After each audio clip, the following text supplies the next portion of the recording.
Waalaikumsalam, waalaikumurrahmah, waalaikumulbarakah. Bismillahirrahmanirrahim.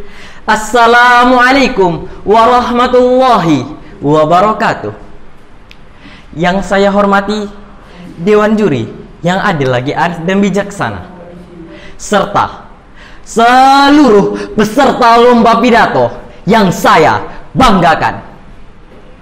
Alhamdulillahilladzi lam yattakhidz waladan wa lam yakul lahu syarikun fil mulki wa lam yakul lahu waliyyun minadh-dhulli wa kabbirhu takbira.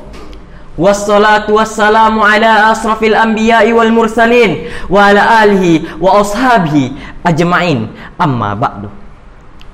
Puji dan syukur adalah kalimat yang pantas kita ucapkan kepada Allah Azza wa Ala. Dialah yang telah menciptakan, dan dialah Allah yang tidak mempunyai anak dan tidak pula mempunyai sekutu dalam kerajaannya. Dan dia tidak memerlukan penolong dari kinaan. Maka agungkanlah ia seagung-agungnya, karena dengan rahmatnya lah kita dapat mengikuti lomba pidato dalam keadaan sehat walafiat.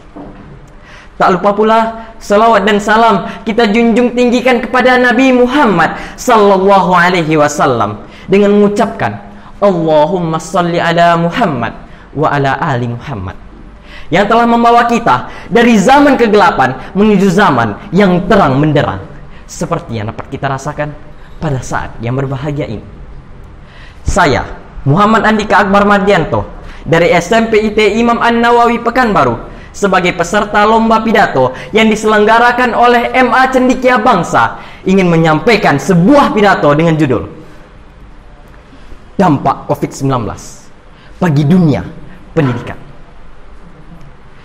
Hadirin yang saya hormati, pendidikan merupakan investasi jangka panjang yang harus ditata, disiapkan, dan diberikan sarana dan prasarananya dengan harapan agar kita dapat mencapai kompetensi yang dapat terrefleksikan dalam kehidupan sehari-hari.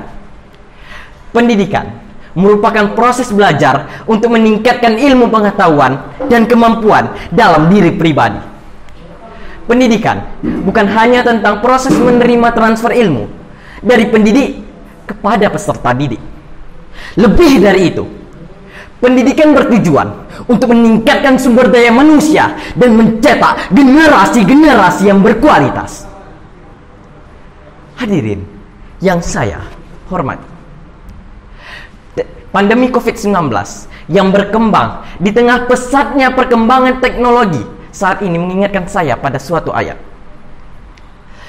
Falamma nasu ma dzukkiru bih fatahna 'alaihim abwaaba kulli syai' hatta idza farihu bima utu akhadnahu bautah fa idza hum mublisun. Maka tatkala mereka melupakan apa yang telah kami peringatkan kepada mereka, fatahna 'alaihim abwaaba kulli syai', kami bukakan segala pintu kesenangan untuk mereka. Hatta idza farihu bima utu, sampai mereka senang dengan apa yang telah kami berikan kepada mereka. Akhadnahu bautah, kami siksa mereka dengan mengejutkan. Fa idza hum mublisun, maka saat itu mereka terdiam berputus asa. Lihatlah dan dengarkanlah ayat ini, dan lihatlah antara perkembangan teknologi dan perkataan Allah. Dibukakan segala pintu kesenangan untuk kita, dan semuanya ada pada kita. Apa kata Allah? Hatta idza farihu bima utu, sampai kita senang dengan apa yang telah Allah berikan kepada kita. Kita senang bermain game, kita lebih senang menjawab pesan dari orang lain daripada menjawab pesan dari Allah. Akhadnahu bautah, Allah siksa kita dengan mengejutkan. Maka pada saat itu kita hanya terdiam berputus asa. Hadirin yang saya hormati, pandemi COVID-19 menghantarkan kita pada era kekhawatiran sekaligus tantangan. Di tengah kekhawatiran dan kecemasan, ada tantangan yang harus ditaklukkan. Tantangan ini sesungguhnya dapat menyelesaikan berbagai macam persoalan. Hal ini merupakan suatu pembelajaran yang sangat baru untuk kita kerjakan dalam bekerja dan belajar secara efektif dari mana saja dan kapan saja. Yang tadinya hanya bisa dilakukan face to face, sekarang berubah menjadi phone to phone. Dan itu akan berubah selamanya. Hadirin yang saya hormati, berbagai upaya telah dilakukan pemerintah dalam mengatasi pandemi COVID-19. Salah satunya ialah menutup sementara lembaga pendidikan.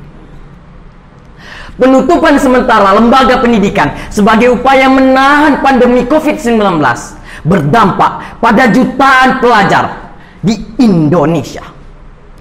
Gangguan dalam proses belajar langsung antara siswa dan guru memiliki beberapa dampak negatif. Di antaranya adalah menurunnya kualitas keterampilan murid. Menurunnya kualitas keterampilan murid disebabkan karena tidak adanya kontak langsung antara siswa dan guru. Hal ini akan menjadi sangat sulit karena keterampilan akan lebih mudah untuk disampaikan ketika kita melakukan face to face. Kedua, pembelajaran jarak jauh juga berdampak pada psikologi siswa. Mengapa? Ini terjadi karena tidak semua siswa dapat mengerti apa yang dikatakan oleh guru saat daring. Ketika mereka saja tidak memahami perkataan guru di dalam kelas, apalagi saat mereka diajarkan secara tidak langsung. Hadirin yang saya hormati, beban ini merupakan tanggung jawab semua elemen, khususnya negara, dalam memfasilitasi setiap sektor pendidikan. Pemerintah adalah penentu. Sedikit salah bergerak, rakyatlah yang akan menjadi korban.